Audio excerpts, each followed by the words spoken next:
नमस्कार। इस बार का चुनाव बहुत अहम होने जा रहा है। यूं तो ये बात हर चुनाव के लिए बोली जाती है, फिर भी इस बात का चुनाव कितना अहम है, इसे इस बात से समझें कि भारतीय जनता पार्टी कैसी राजनीति कर रही है। वो इस चुनाव को कितना गंभीरता से ले रही है और खासकर उत्तर प्रदेश की राजनीति को लेकर। उत्तर प्रदेश की राजनीति में रोज कुछ न कुछ बदलाव आ रहे हैं। उत्तर प्रदेश की राजनीति में बीजेपी की रणनीति क्या है, आज की वीडियो में इस पर बात करेंगे। और ये बात इसलिए जरूरी है क्योंकि देश के चुनाव की एक केंद्रीय धुरी उत्तर प्रदेश बना हुआ है। केवल इस मामले में नहीं कि अयोध्या यहीं है, इस मामले में भी कि 80 सीटें यहीं हैं।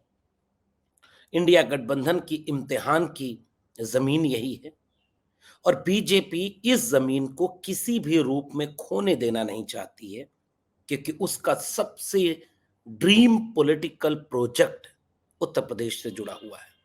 उसकी सियासत का केंद्रीय धुरी उत्तर प्रदेश से जुड़ी हुई है।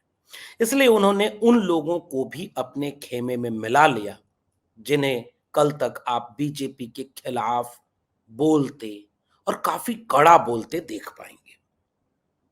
हम बात कर रहे हैं उत्तर प्रदेश के मंत्रिमंडल विस्तार की।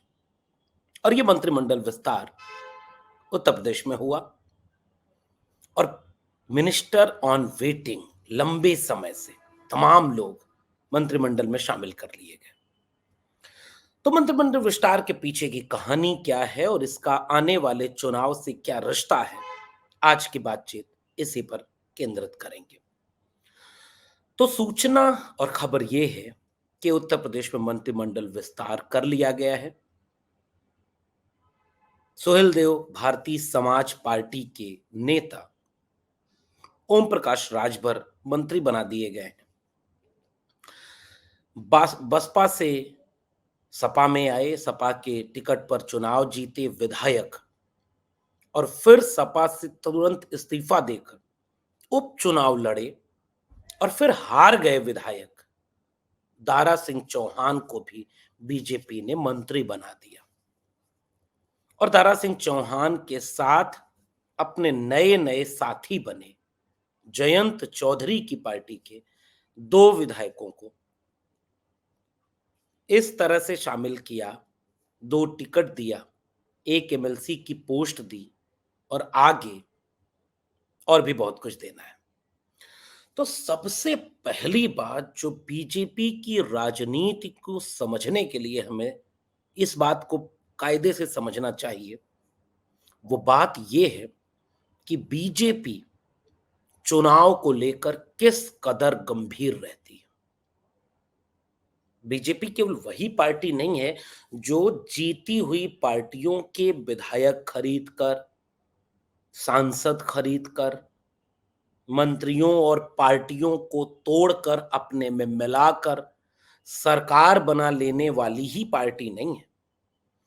बीजेपी इसके साथ चंडीगढ़ मेयर के चुनाव में यह दिखा देने वाली पार्टी भी है कि हम एक छोटे से चुनाव को जीतने के लिए भी कितने कमिटेड हैं, कितने प्रतिबद्ध हैं।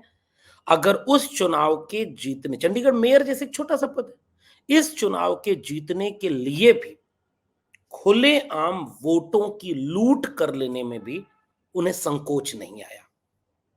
चुनाव आयोग को इतना मजबूत बीजेपी ने कर दिया है कि चुनाव आयोग को यह बात अजीब भी नहीं लगी, गलत भी नहीं लगी कि कैमरे के सामने एक व्यक्ति बीजेपी विरोधी वोटों को कैंसिल कर दिया और बीजेपी के उम्मीदवार को, जिसके पास वोट कम थे, सोचिए ना, कैंसिल हुआ तो सारा वोट केवल विपक्षी दलों का हुआ।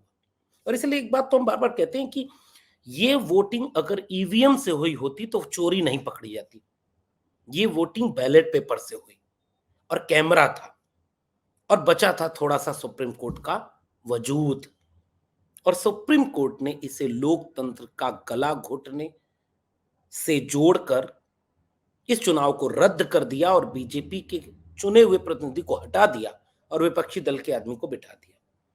एक उम्मीद आपको जगेगी कि बीजेपी के कामों को रोका जा सकता है, लेकिन 2024 में सारा चुनाव ईवीएम से हो रहा है। कैसे आप क्या करेंगे? हालाँकि अब उसका समय भी कितना बचा है मुझे नहीं पता, लेकिन हम बात करने हैं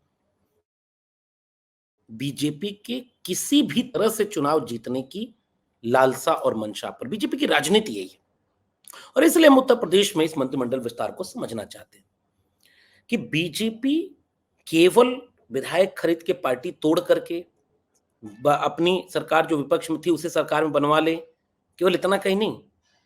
बिहार में देखा आपने, झारखंड में देखा, कोशिश बहुत की, मुख्यमंत्री जेल में डाल दिया गया। दिल्ली में आपने लगातार देखा कि दिल्ली के सारे बड़े नेता जेल में। और अरविंद केजरीवाल ने कह दिया कि भाई बीजेपी की तरफ से प्रस्ताव आ रहा है तो गठबंधन तोड़ दो और या तो जो है हमारे साथ आ जाओ। महाराष्ट्र आपको याद होगा, महाराष्ट्र में पूरी की पूरी पार्टी तोड़ ली गई। इस बीच में उत्तर प्रदेश में उन्होंने क्या किया कि उत्तर प्रदेश में वे छोटे छोटे दल जो लगातार इनके खिलाफ इतना बोलते थे, चाहे वो ओम प्रकाश राजभर हो, चाहे वो दारा सिंह चौहान हो, हालांकि बोलने में कम, वो अपनी राजनीति के लिहाज से ज्यादा अपनी भूमिका देखते थे, लेकिन उनको भी उन्होंने मंत्री बना लिया अपने यहां मिला करके। इस तरह से बीजेपी चुनाव के लिए सब कुछ करने की हद तक जाती है। और वहीं आप देखेंगे कि भारत रत्न देने पड़े, चाहे वो कर्पूरी ठाकुर जी को भारत रत्न दिया तो नीतीश कुमार उनकी तरफ आ गए, आदरणीय चौधरी चरण सिंह जी को भारत रत्न दिया और जयंत चौधरी का दिल जीत लिया। और जयंत चौधरी ने कहा कि अब किस मुंह से मना करूंगा मैं। यानी व्यक्ति के लिहाज से उन्होंने चौधरी चरण सिंह को भारत रत्न देने मात्र से बीजेपी में उनको मोदी जी में चरण सिंह का अक्स नजर आने लगा। चरण सिंह के सपनों का जो भारत था, उनके जो किसानों की लड़ाई थी, उस पर उनकी कोई टिप्पणी नहीं आती। इस तरह से बीजेपी अपनी राजनीति कर रही है। तो उत्तर प्रदेश की राजनीति में ये जो मंत्रिमंडल विस्तार हुआ है, इस मंत्रिमंडल विस्तार को आपको इससे जोड़कर देखना चाहिए कि बीजेपी चुनाव जीतने के लिए किसी भी तरह के समीकरण, गठजोड़ और लोगों को जोड़ने में कोई परहेज नहीं करती। वो ऐसे ऐसे लोगों को भी अपने साथ मिला लेती है जिनको मिलाना उसके लिए स्वाभिमान, सम्मान और तमाम चीजों के आड़े आना चाहिए था, मगर नहीं आया। हाँ, इसके पीछे की एक कहानी जरूर ये है कि यह जो आड़े आ रहा था, यह दिल्ली नहीं, लखनऊ के आड़े आ रहा था।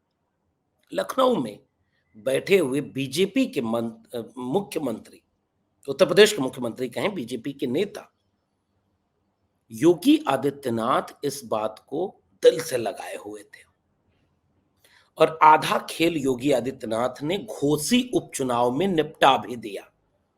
एक साथ उन्होंने दोनों को निपटाया। ये बात मैं नहीं कह रहा, लोग कहते हैं कि चाहे दारा सिंह चौहान का चुनाव हारना हो या उस चुनाव को ओम प्रकाश राजभर के साथ जोड़ करके हारने के बाद इसका ठीकरा ओम प्रकाश राजभर पर फोड़ना, बीजेपी ने ऐसे सियासी बिसात बिछाई थी। तो एक तो ये पहलू इसका, और इसके साथ बीजेपी ने दूसरी तरफ जो दिल्ली थी, उन्होंने कहा कि भले चुनाव हार जाएं, यूपी में हमें रिस्क नहीं ले सकते। चाहे पूर्वांचल में राजभर पार्टी के अपने प्रभाव की बात हो, दारा सिंह चौहान की बात हो, दोनों ओबीसी कम्युनिटी से आते हैं।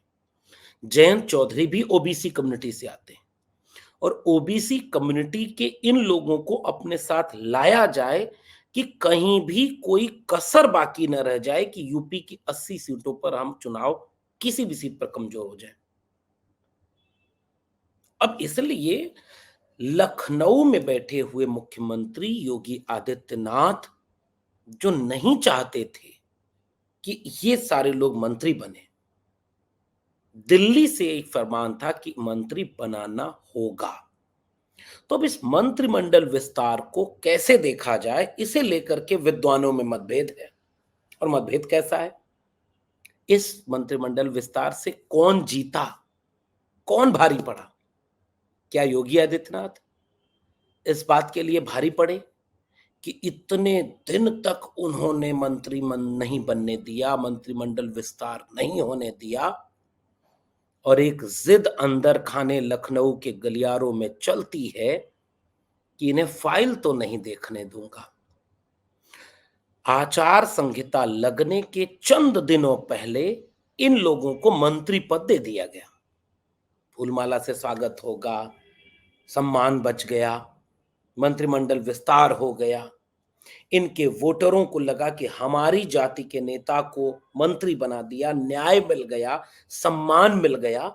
वोटरों को अब 24 के चुनाव में अपने खेमे में लाने के लिए इस बात का खूब प्रचार किया जाएगा कि न्याय और सम्मान अधिकार मिल गया क्योंकि मंत्री पद मिल गया।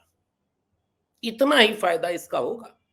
बीजेपी को इसका फायदा ये होगा कि उन जातियों को अपनी तरफ गोलबंद करने में इन चेहरों की अब भूमिका दिखाई जाएगी। इनको प्रचार कराया जाएगा मंत्री पद के ओहदे के साथ। गाड़ियां, लाव लश्कर, सुरक्षा, मंत्री का नाम नीचे लिखा हुआ और पूरे अपने समाज में घूम घूम कर ये बात कहना कि सम्मान किसने दिया? बीजेपी ने दिया। तो इतना फायदा दिल्ली को जो मिलना था, दिल्ली इतना जीत गई कि दिल्ली ने अपनी जिद पर हारे हुए दारा सिंह चौहान को भी मंत्री बनवा लिया।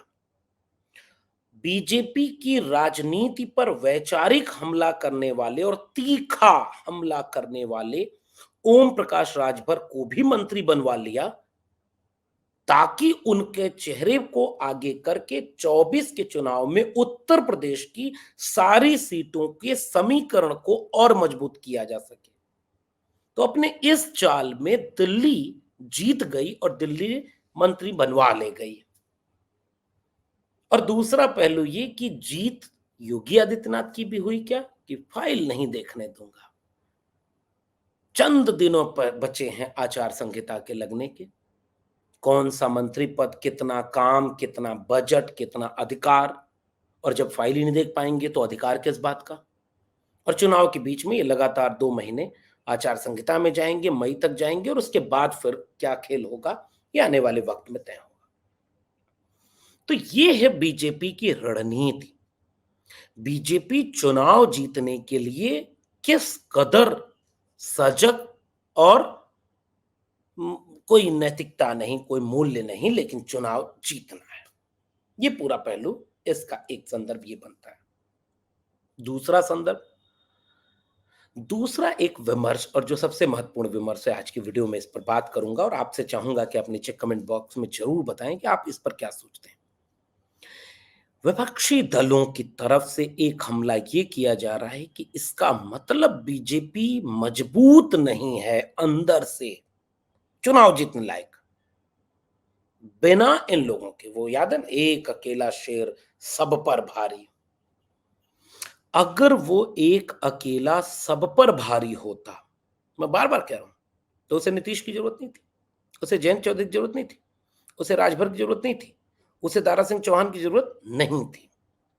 और इस कदर इस पूरे विमर्श और बातचीत को देखना बेहद जरूरी और दिलचस्प बन जाएगा कि कैसे बीजेपी राम मंदिर के बनवाने के बाद भी उत्तर प्रदेश में बहुत कॉन्फिडेंस में नहीं है, क्योंकि राम के नाम पर जितने लोग बीजेपी के साथ जा सकते थे वो 14 और बचे खुचे 19 में जा चुके हैं। तो अंदर खाने की समीकरण ये कहते हैं कि कोई अतिरिक्त वोटर नहीं जुड़ रहा है जो राम के नाम पर वोट दे, मंदिर बनवाने के नाम पर वोट दे, क्योंकि वो वोट ऑलरेडी कंसोलिडेट हो चुका है 14 और 19 के चुनाव में।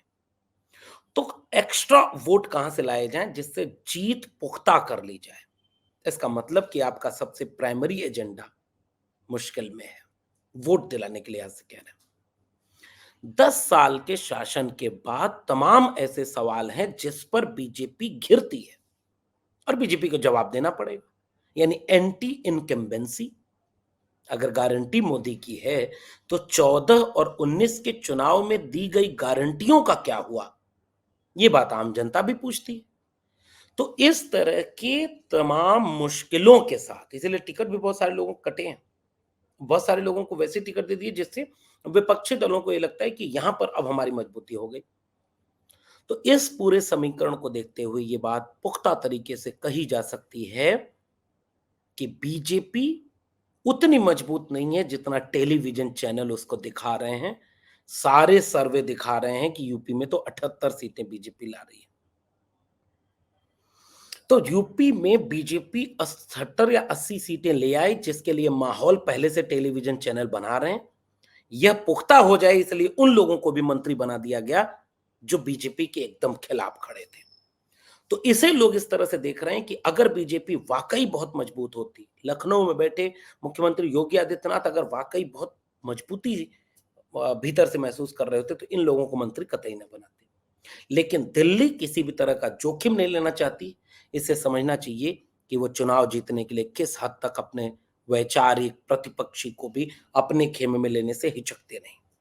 विपक्षी दलों को आज इसकी सबसे ज्यादा जरूरत है कि इंडिया गठबंधन जो उत्तर प्रदेश में बना है, अभी भी समय है इसको कोशिश करके, क्या बसपा आ सकती है, क्या चंद्रशेखर आ सकते हैं, क्या पल्लवी पटेल और जुड़ सकती हैं, क्या और लोगों को जोड़ा जा सकता है, क्या क्या किया जा सकता है, या इन लोगों को भी जिम्मेदारी है, चाहे वो बहुजन समाज पार्टी की है, चाहे पल्लवी पटेल की हो, चाहे स्वामी प्रसाद मौर्य की हो, चाहे महान दल की हो, तमाम दलों की है।